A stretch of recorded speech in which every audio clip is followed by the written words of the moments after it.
అధ్యాన కాల సమయంలో మరికొన్ని సంగతులు మనం నేర్చుకోవటానికి పరమదేవుడు మనకు దయచేసిన ఈ సమయాన్ని బట్టి తండ్రి దేవునికి మరొకసారి ప్రభు నామంలో కృతజ్ఞతలు సమర్పిస్తూ ఉన్నాను. మరొకసారి మీ అందరికీ ప్రభు నామంలో ఉన్నాను తెలియజేస్తున్నాను.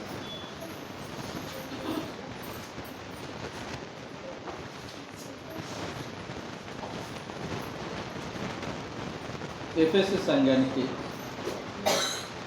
ప్రభు అయిన యేసు తను పరిచయం చేసుకున్నటువంటి విధానం మొదటి వచనంలో చూసాం. రెండవ వచనంలో ఎఫెసు స్థానిక సంఘంలో ప్రశంసింపబడే కొన్ని సంగతులు,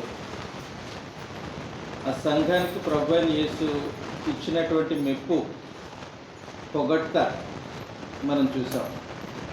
నీ క్రియలు, నీ కష్టము, నీ సహనము నేను ఎరుగుదును, నీవు దృష్టిని సహింపలేవనియు. తర్వాత అపోస్తులు కాకియే తాము అపోస్తులమని చెప్పుకొని వారిని పరీక్షించి వారు అబద్ధికులను నీవు కనుగొంటువనియు,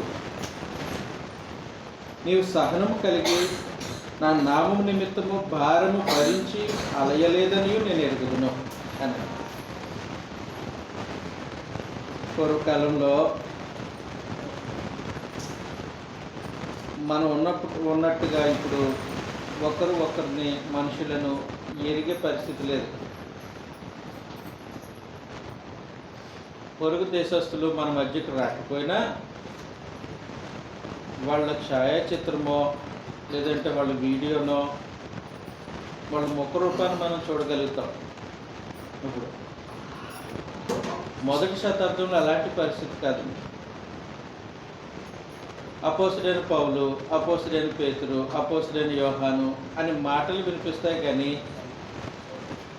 వాళ్ళ రూపం ఎలాగుంటుందో చాలామందికి తెలియదు. ఇప్పుడు పేతురు ఉన్నారు, ఆయన యెరూషలేంలో ఉంటారు. యెరూషలేంలో ఉన్న పేతురు గురించి ఎఫెసులోని మనుషులు వింటారు, కానీ మనిషిని ఎప్పుడు చూడాలి. అది పెద్ద సమస్య రోజుల్లో. కారణం ఏమనంటే ప్రభువైన యేసుక్రీస్తు యొక్క అపోస్తులు అందరికీ ముఖ పరిచయస్తులు కాదు. అందువలన ఎవరు పడితే వాళ్ళు మేము అపోస్తులు అని చెప్పుకునేవారు. అపోస్తులు అని చెప్పుకుంటే గౌరవం. ఆ రోజుల్లో స్థానిక సంఘాల చేత గౌరవింపబడేవారు, స్థానిక సంఘాలు వాళ్ళని చేర్చుకునేవారు. ఆయా ప్రాంతాల్లో ఉన్నటువంటి పరిశుద్ధులు వాళ్ళను సన్మానించేవారు, అంటే క్రియలు గౌరవించేవారు. ఆ పరిస్థితి అపోస్తులకు ఉంటే ఎవరు అపోస్తులలో ఎవరు అపోస్తులు కాదో ఐడెంటిఫై చేయడం కష్టంగా ఉండేది ఆ రోజుల్లో. యెరూషలేం నుంచి ఎవరైనా గోడ మీద ప్రయాణం చేసుకొని వచ్చి కొంచెం యూదుడి రూపంలో ఉంటే, యెరూషలేం స్లాంగ్ మాట్లాడితే అపోస్తులుడేమో అనుకున్నాను. అలాంటి ప్రమాదకరమైనటువంటి పరిస్థితుల్లో అపోస్తులు కాని వారు ఏం చేస్తూ ఉండేవారు అంటే, వాళ్ళు నీతి పరిచారకులు వేషం వేసుకొని ప్రజల్లోనికి వచ్చేసారు. మొదటి కొరింథీ పత్రిక, రెండవ కొరింథీ పత్రిక 11వ అధ్యాయం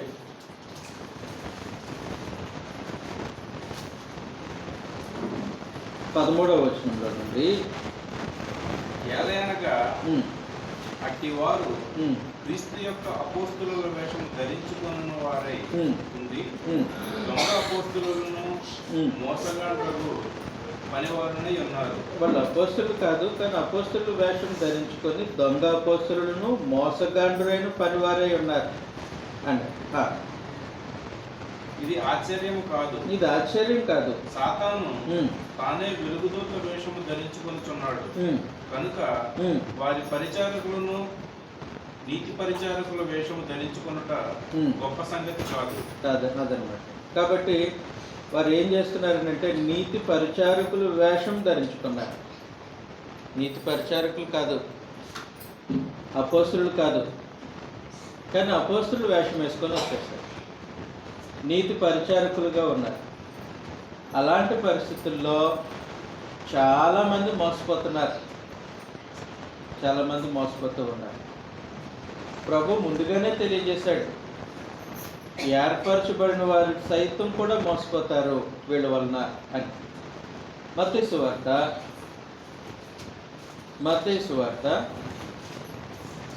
24వ అధ్యాయం.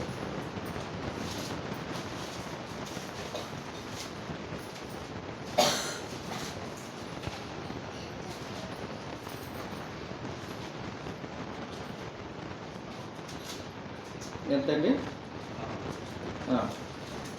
యేసు వారితో ఇట్లనెను, ఎవడునూ మిమ్మల్ని మోసపరచకుండా చూచుకోండి. అనేకులు నా పేరట వచ్చి నేనే క్రీస్తునని చెప్పి పలువురిని మోసపరచెదరు. మరియు మీరు యుద్ధములను గురించి, యుద్ధ సమాచారములను గురించి. కాబట్టి మోసం చేయటానికి 24వ వచనంలో అబద్ధపు క్రీస్తులను, అబద్ధపు ప్రవక్తలను వచ్చి సాధ్యమైతే ఏర్పరచబడిన వారిని సైతము మోసపరచుటకై సంగతులు జరిగిస్తాయి. కాబట్టి ఏర్పరచబడిన వారిని సైతం మోసం చేయటానికి అపవాది కొనుక్కుంటే సంఘం మోసపోతున్నారు. చాలా భయంకరమైన పరిస్థితి. అపోస్తలులు నిన్న మనం మాట్లాడుకున్నట్టు అపోస్తలులు బోధ చేస్తారు. మరి దొంగ అపోస్తలులు ఏం చేస్తారు?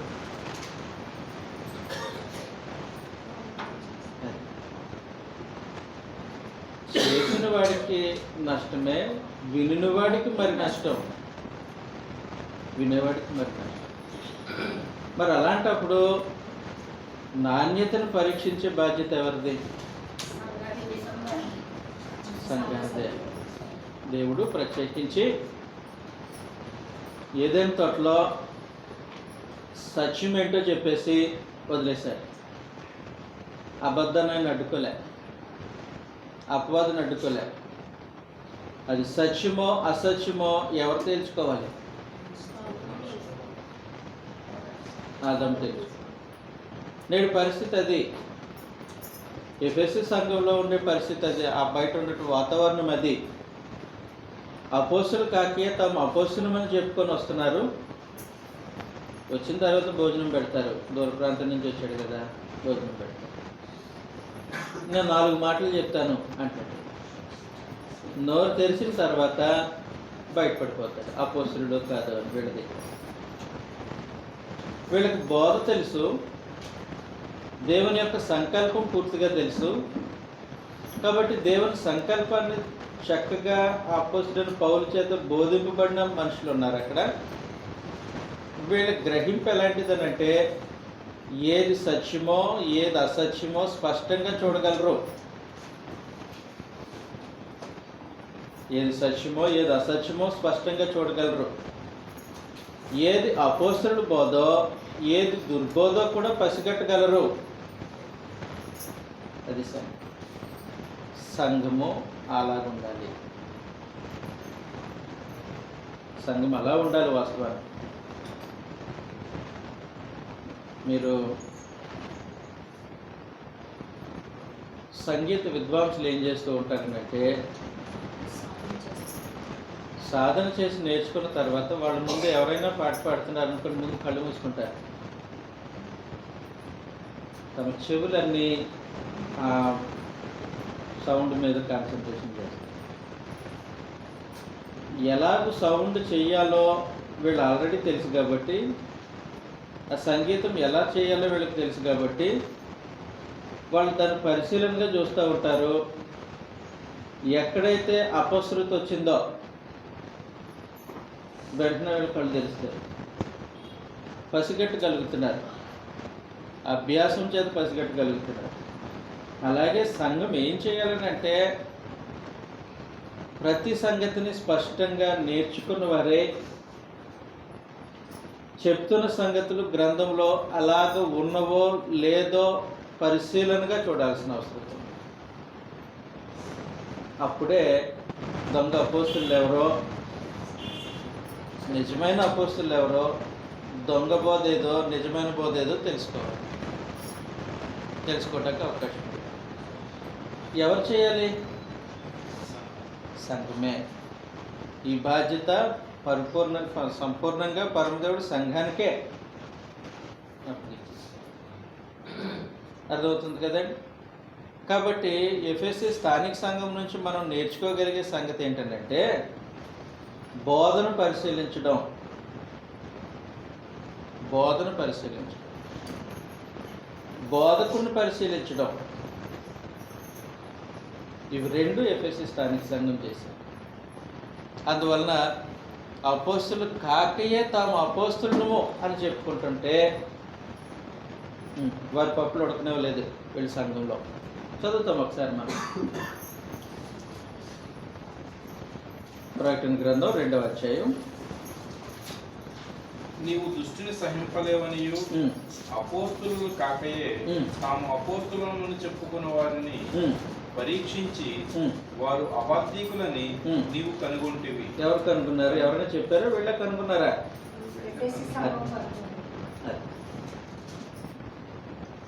క్రీస్తు ప్రభు సంఘం అలాంటి నైజం కలిగి ఉండాలి. సంఘంలో ప్రతి ఒక్కరూ అలాంటి స్థితిలో ఉండాలి. కనుగొనాలి, చెప్పింది నిజమా అబద్ధమా, సత్యమా అసత్యమా, కనుగొనే బాధ్యత సంఘం.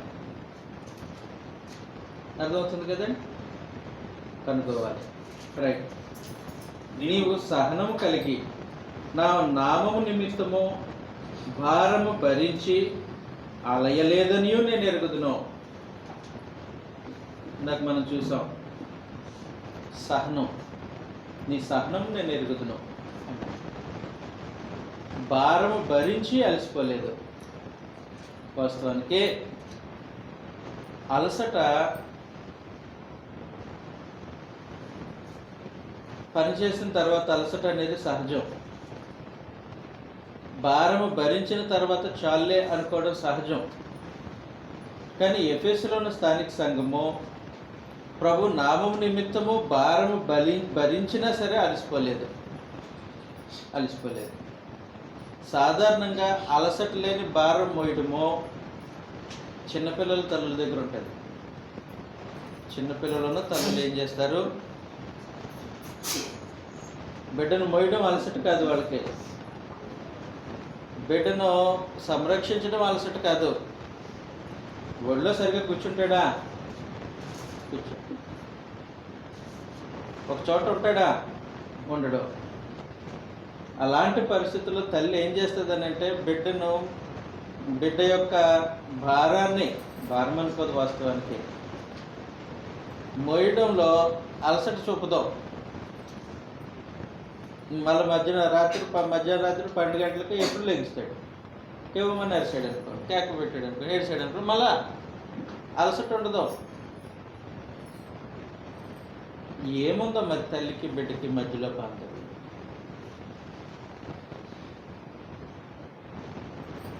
ఏముంది? క్రీస్తు ప్రభు సంఘానికి ప్రభు అని చేసుకుండే బాంధవ్యం వాస్తవానికి భారము భరించి మోసి అలసిపోయేంత తీవ్రమైనది కాదు. అబ్బా, చాలామంది అనుకుంటారు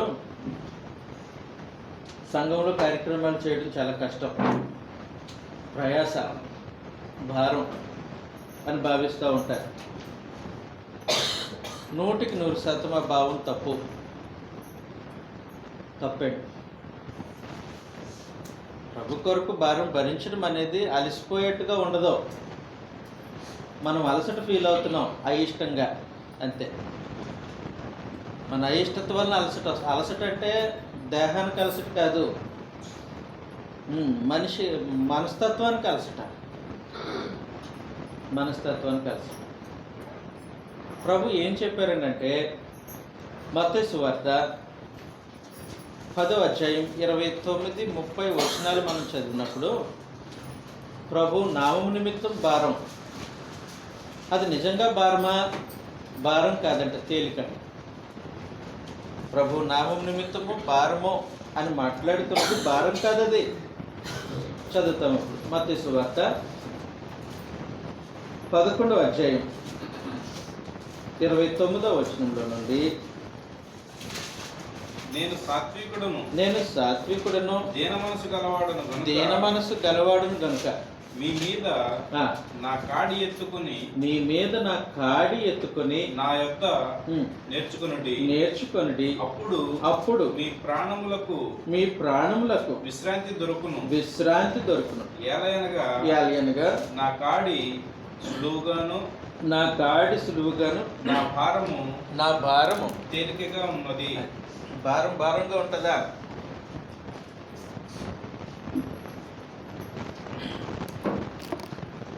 భారము తేలికగా ఉంది. క్రీస్తు ప్రభు యొక్క భారం తేలికగా ఉంది. నా కాడి సులువుగాను భారము తేలికగా ఉంది. ఇది వాస్తవానికి ప్రభు యొక్క అధికారం కింద, ఆయన ఏలుబడి కింద మనుషుల యొక్క అనుభవాన్ని తెలియజేస్తూ ఉంది. ప్రభు పరిపాలన చేస్తున్నాడు కదండి, సంఘాన్ని పరిపాలన చేస్తున్నాడు, మనలో ప్రతి ఒక్కరిని పరిపాలిస్తూ ఉన్నాడు. ఆయన పరిపాలకుడు, పాలకుడు, మనం పాలింపబడేవారు. మన మధ్యలో బాంధవ్యం ఏంటంటే ఆయనకి మనకు ఉండేటువంటి బాంధవ్యంలో ఆయన ఆజ్ఞలు జారీ చేస్తాడు, మనం వాటిని అనుసరిస్తాం. ఇప్పుడు ఆయన ఆజ్ఞలు జారీ చేస్తూ ఉంటే ఆజ్ఞలు భారంగా కనబడుతున్నాయా?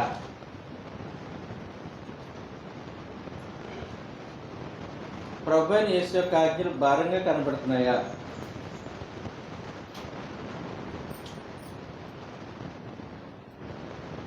అదొక ప్రశ్న.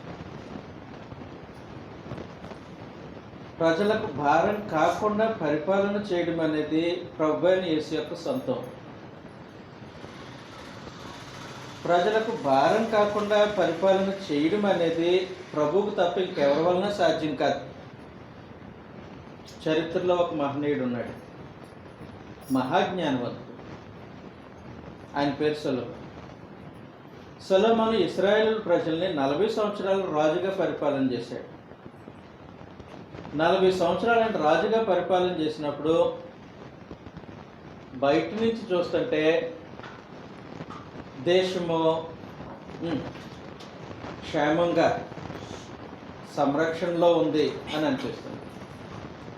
ఈ 40 సంవత్సరాల్లో ఒక్క యుద్ధం జరగలే, ఏ శత్రువు దాడి చేయలేదు, అంతా కూడా నెమ్మదికరమైనటువంటి పరిస్థితులు ఉన్నాయి. పైగా సొలొమోను యొక్క వైభవం ఆ దేశం యొక్క సిరి సంపదలకు దర్పణం పడుతుంది. అలాంటి పరిస్థితుల్లో సొలొమోను యొక్క ఏలుబడిలో ప్రజలు ఎలా ఫీల్ అయ్యారు? సొలొమోను పరిపాలనలో ప్రజలు ఆ అధికారాన్ని ఎలా స్వీకరించారు?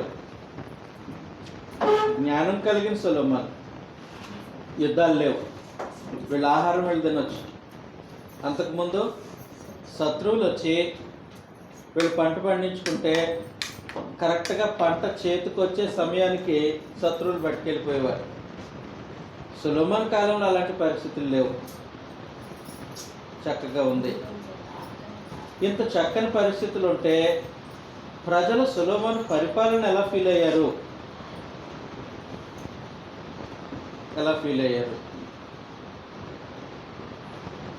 మీరు సొలొమోను చరిత్ర విన్నారు కదా, చాలాసార్లు చదివే ఉంటారు. అవునండి. భారం,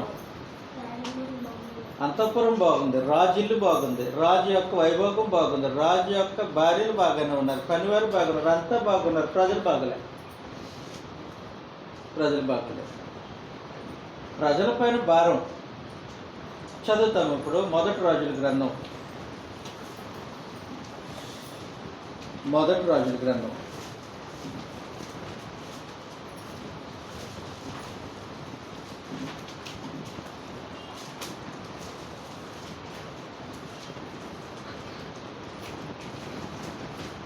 12వ అధ్యాయం మొదటి వచనంలో నుండి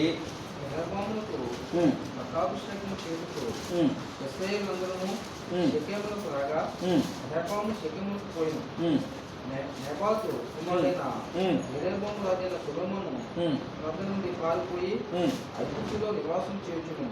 యెరోబోము ఇంకా ఐగుప్తులోనే ఉండి ఆ సమాచారం విను. జనులు అతని జనులు యెరోబోమును పిలువనంపగా యెరోబోము ఇశ్రాయేలులో సమాజమంతయు వచ్చి రెహబాముతో ఇలాగ మనవి చేసి. కాబట్టి సొలొమోను చనిపోయాడు. తర్వాత ఆయన కుమారుడైన రెహబాము రాజు అయ్యాడు. ప్రజలందరూ వచ్చారు. యెరోబోము అనే ఒక ఆయన వెంట పెట్టుకొని వచ్చారు. వచ్చి కొడుకు ముందు వాళ్ళ నాయన యొక్క పరిపాలన గురించి మాట్లాడుతున్నారు. ఏమని మాట్లాడుతున్నారనంటే, ఎలాంటి కాడి? బరువైన కాడిని మా మీద ఉంచెను. నీ తండ్రి నియమించిన కఠినమైన దాస్యమును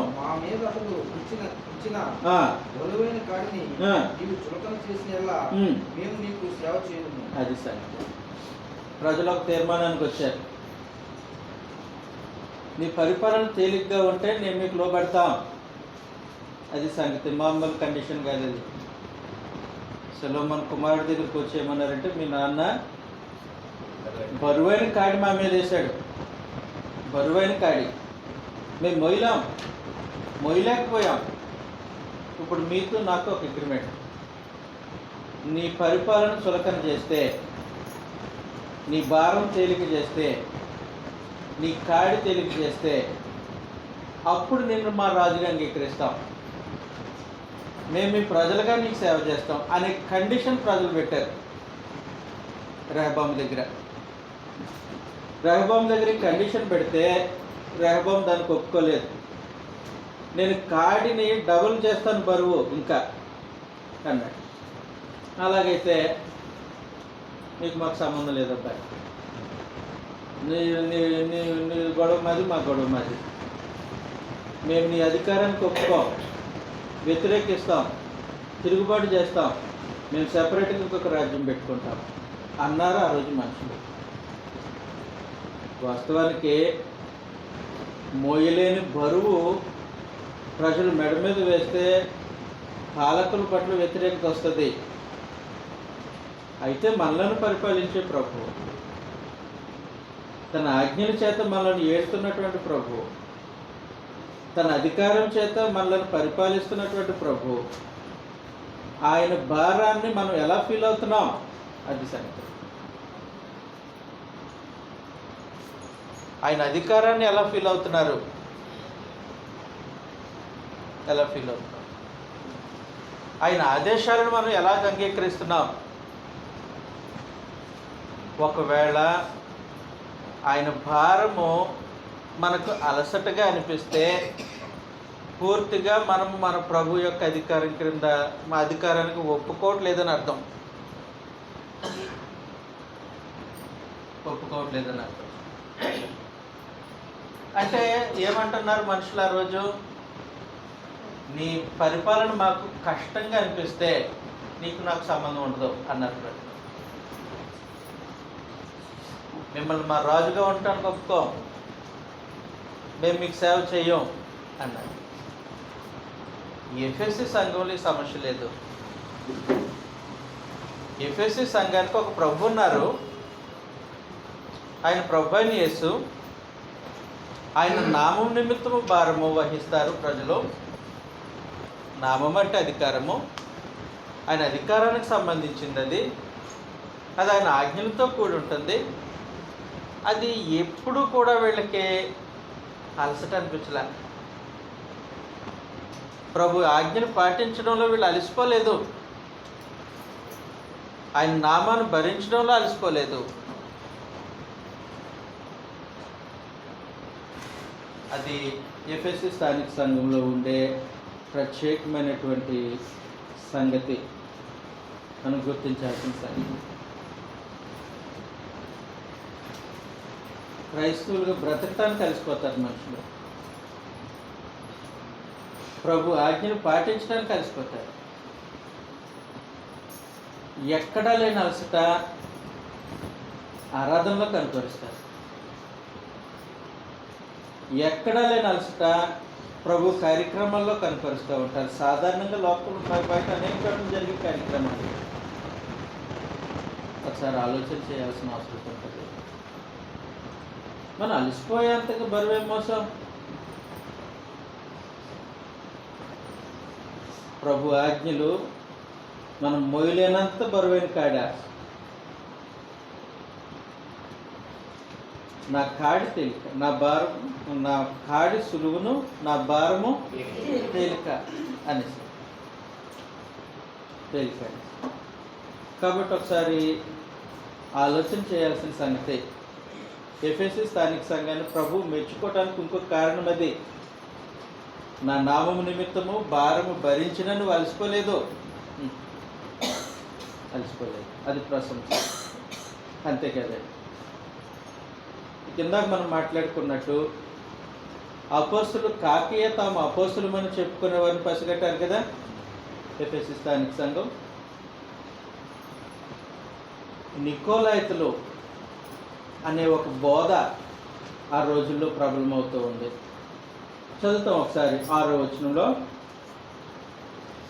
అయితే ఈ ఒకటి నీలో ఉన్నది, నికోలాయితుల క్రియలు నీవు ద్వేషిస్తున్నావు. నికోలాయితుల బోధ ఉంది, ఆ బోధను అనుసరించే క్రియలు ఉన్నాయి. మనుషులు చేస్తున్నారు. ఎక్కడ చేస్తారు? బయట కాదు, సంఘంలో. నికోలాయితుల క్రియలు దేవుని యొక్క సంకల్పానికి, ఉద్దేశానికి వ్యతిరేకం. దేవుని ఎదుట దీర్ఘశాంతం, దేవుని ఎదుట దీన మనసు అనేది బోధ జరుగుతూ ఉంటే నికోలాయితుల క్రియలు అలాగుండవు. దేవుని మనుషులు ఎదుట, సంఘంలో వ్యక్తుల మీద అతిశయపడే కార్యక్రమం ప్రత్యేకించి నికోలాయితుల క్రియల్లో ఉంటాయి. వీళ్ళు ఏం చేస్తున్నారనంటే నికోలాయితుల క్రియలను వీళ్ళు ద్వేషిస్తున్నారు. నికోలాయితుల క్రియలను ద్వేషిస్తూ ఉన్నారు. ఎందుకు ద్వేషిస్తున్నారు?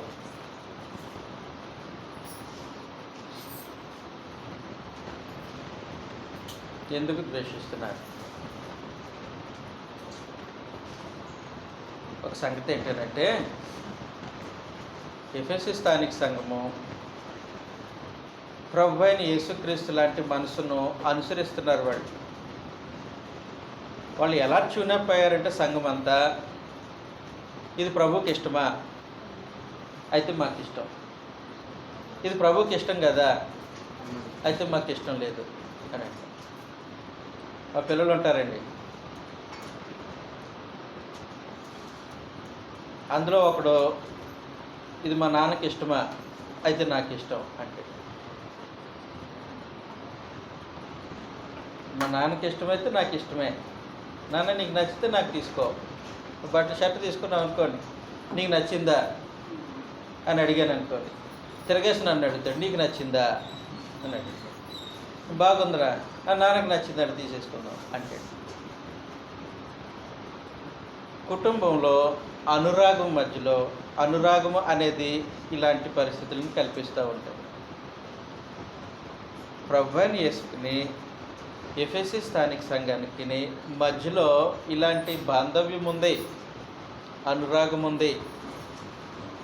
మనుషులు ఎలా ట్యూన్ చేయబడ్డారని అంటే ప్రతి ఒక్కరూ, ఒకరో ఇద్దరు కాదు, సంఘం ఎలా ట్యూన్ చేయబడ్డారని అంటే ఏ ఆలోచన అయినా, ఏ క్రియ అయినా, ఏ పని అయినా ఇది ప్రభువుకు నచ్చుతుందా?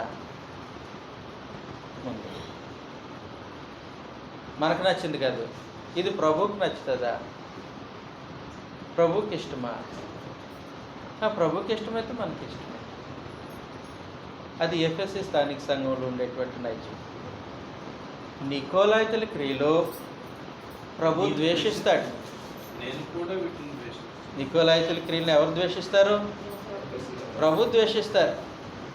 ప్రభు ద్వేషిస్తాడు కాబట్టి వీళ్ళు కూడా ద్వేషిస్తారు. ప్రభు ఇష్టపడిన దాన్ని వీళ్ళు ఇష్టపడతారు. ఒకసారి మన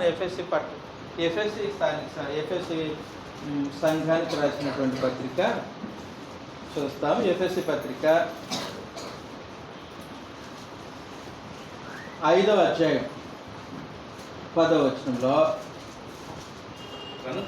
గనుక ప్రభువుకి ఏది ప్రీతికరమైనదో, అదిగోండి, ప్రభువుకు ఏది ప్రీతికరమైనదో దానిని పరీక్షించుచు వెలుగు సంబంధుల వలె నడుచుకోండి అంటున్నాడు. నాకు ఈ మాట చెప్పండి, ఈ సంగతి చెప్పండి. ప్రకటన గ్రంథం మొదట వెళ్ళిందా ఎఫెసీ సంఘానికి? ఎఫెసీ పత్రిక మొదట వెళ్ళిందా? ఎఫెసీ పత్రిక వెళ్ళింది. ఏముంది ఎఫెసీ పత్రికలో వాళ్ళు నేర్చుకున్న సంగతి? ఇప్పుడు మనం చదివారు సహోదరు, ప్రభువుకు ఏది ప్రీతికరమో దాన్ని పరీక్షించి వెలుగు సంబంధులుగా నడుచుకోండి అనే ఇన్ఫర్మేషన్ వాళ్ళకి వచ్చింది. వాళ్ళకే వచ్చిందా, మనకు కూడా వచ్చిందా? వాళ్ళకి మాత్రమే వచ్చిందా, మనకు కూడా వచ్చిందా? మనకు కూడా వచ్చింది. వాళ్ళు ఏం చేశారనంటే, మనకి ఇలాంటి ఆజ్ఞ ఉంది. ఏముంది? ప్రభుకి ఏది ప్రీతికరమో దాన్ని జరిగించాలని ఆజ్ఞ ఉంది. కాబట్టి ప్రతి విషయాన్ని వాళ్ళు ఆలోచన చేస్తారు. ఇలా చేస్తే ప్రభుకి ఇష్టమా, ప్రభుకి ప్రీతికరమా, ఇలా చేస్తే ప్రభు సంతోషపడతారా అని ఆలోచన చేసి వాటిని జరిగించడంలో ప్రభుత్వ వీళ్ళు మనసు కలిగి ఉన్నారు. కాబట్టి నికోలాయితుల క్రియలు ప్రభుకి ఇష్టం ఉండదు, ఆయనకి ఇష్టం లేకపోతే మాకు ఇష్టం ఉండదు. నికోలాయితుల క్రియలు ప్రభు ద్వేషిస్తాడు, ఆయన ద్వేషిస్తే మేము కూడా ద్వేషిస్తాం అని.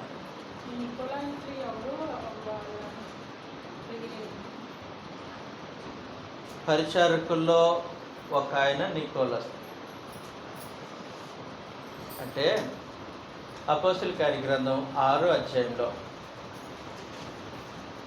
సంఘంలో ఒక సమస్య వచ్చింది.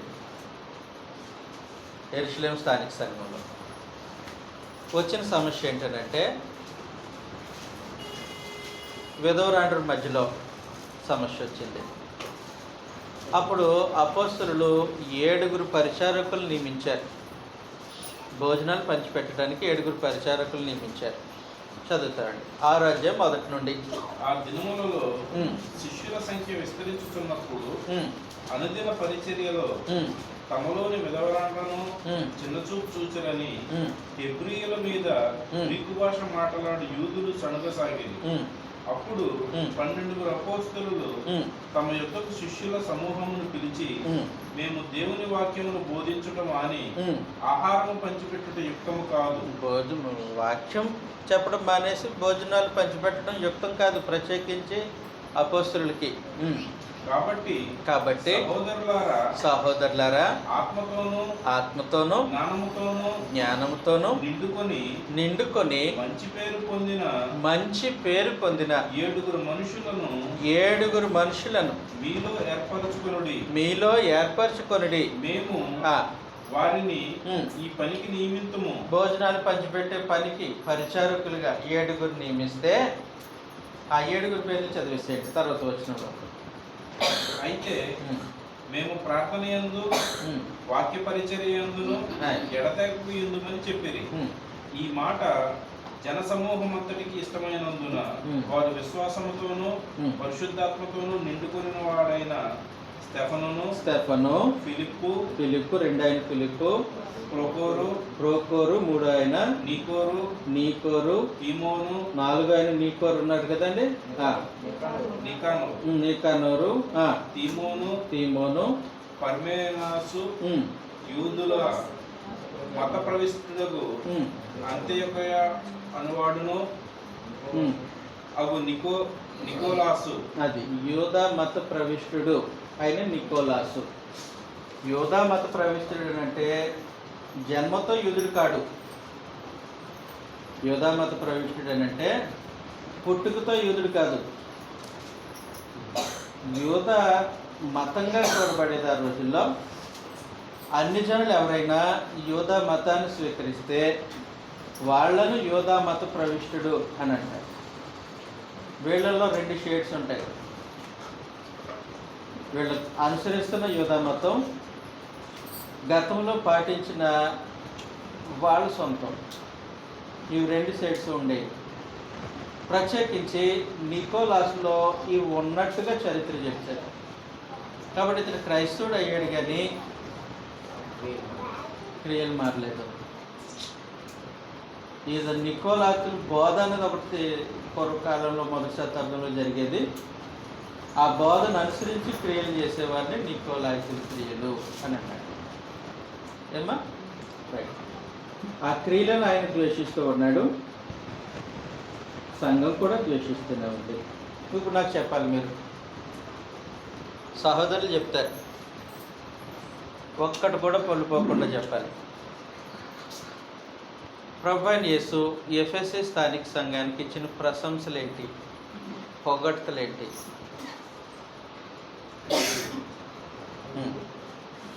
కష్టము, నీ క్రియలు నేను ఎరుగుతున్నా. కష్టము, సహనం. సహనం అంటే అన్నీ ఓర్చుకుంటున్నారా? ఓర్చుకోవాల్సినవి ఓర్చుకుంటారు. దుష్టత్వాన్ని సహించలేరు వాడు. దుష్టులను సహింపలేదు. అపోస్తుల బోధ కాకుండా తప్పుడు అపోస్తుల బోధను వ్యతిరేకించారు. అది కూడా ప్రశంసే, గొప్ప సంగతే. దుష్టక్రియలను ద్వేషించారు. భారం వహించారు. అలసిపోయారమ్మా? అలసిపోకుండా భారం వహించారు.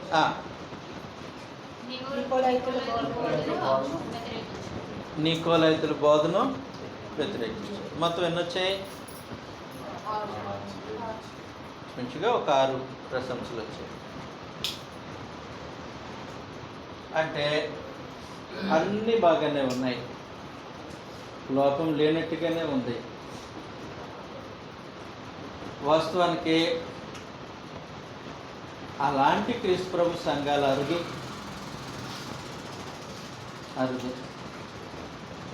ఇప్పుడు మా స్థానిక సంఘం ఉందనుకోండి,